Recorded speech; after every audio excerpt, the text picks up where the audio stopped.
গতকাল মূলত রাতে আমাকে মাননীয় প্রধানমন্ত্রীর পক্ষ থেকে আমন্ত্রণ জানানো হয়েছে যে জাকাত কিভাবে আরো ইফেক্টিভলি বন্টন করা যায়।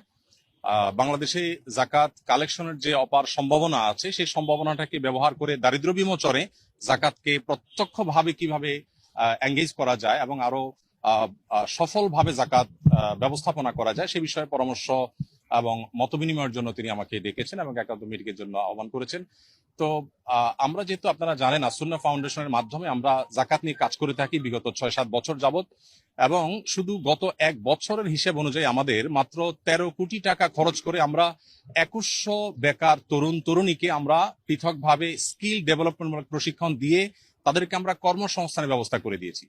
এখন আমাদের সেই 2100 এক সময়ের বেকার তরুণরা 42 কোটি টাকা পার ইয়ার, তারা গত এক বছরে তারা 42 কোটি টাকা কামাই করেছে। তার মানে প্রতি বছর এটা আস্তে আস্তে বাড়বে, বই কমবে না।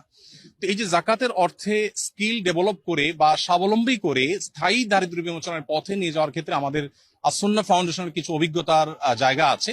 সেই জায়গা থেকে আমরা কিছু পরামর্শ, কিছু মত আমরা দেওয়ার চেষ্টা করছি মাননীয় প্রধানমন্ত্রীকে, এবং সেই মতগুলো তিনি শুনে তিনি খুবই খুশি হলেন এবং তিনি আমাদেরকে মাননীয় মন্ত্রী ধর্ম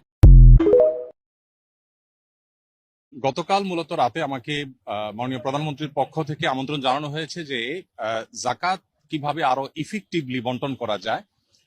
বাংলাদেশে জাকাত কালেকশনের যে অপার সম্ভাবনা আছে সেই সম্ভাবনাটাকে ব্যবহার করে দারিদ্র্য বিমোচনে জাকাতকে প্রত্যক্ষভাবে কিভাবে এঙ্গেজ করা যায় এবং আরো সফলভাবে জাকাত ব্যবস্থাপনা করা যায় সে বিষয়ে পরামর্শ এবং মতবিনিময়ের জন্য তিনি আমাকে ডেকেছেন এবং একান্ত মিটিংয়ের জন্য আহ্বান করেছেন।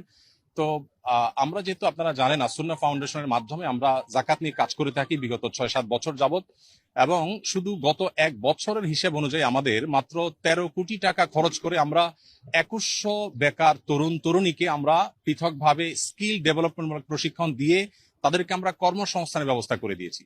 এখন আমাদের সেই 2100 এক সময়ের বেকার তরুণরা 42 কোটি টাকা পার ইয়ার, তারা গত এক বছরে তারা 42 কোটি টাকা কামাই করেছে। তার মানে প্রতি বছর এটা আস্তে আস্তে বাড়বে, বই কমবে না।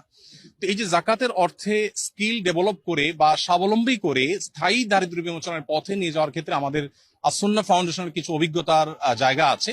সেই জায়গা থেকে আমরা কিছু পরামর্শ, কিছু মত আমরা দেওয়ার চেষ্টা করছি মাননীয় প্রধানমন্ত্রীকে, এবং সেই মতগুলো তিনি শুনে তিনি খুবই খুশি হলেন এবং তিনি আমাদেরকে মাননীয় মন্ত্রী ধর্ম